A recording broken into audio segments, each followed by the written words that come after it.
In this tutorial, we're going to take a look at how you can stabilize your video footage inside of Premiere Pro. So I have this video here, and as you can see, it's quite wobbly. So it isn't stable at all. I'm just going to make a duplicate of this one by holding my Alt or Option key. And the first one, we're going to add a stabilizing effect to. So go to your effects window.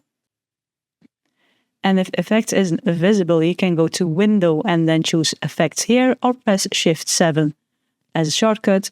And here we're going to search for warp.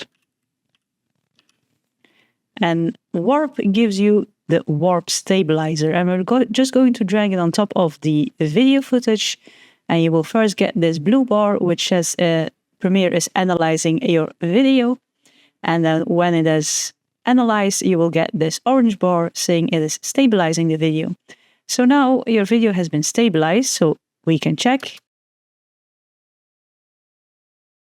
It did remove a lot of the wobbly parts of the video. We now have just a woman that is jumping around, and before it was like this. So now the woman is jumping around, but also the camera is moving quite a bit.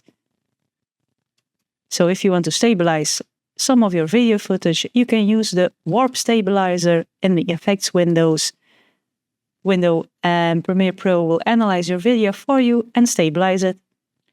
Let me know in the comments below if you liked this video. Be sure to press the thumbs up button if you did. Press the subscribe button if you want to see more of my videos. I have new tutorials going live every week. And for now, thank you for watching my video. Stay creative, and I hope to see you in the next one.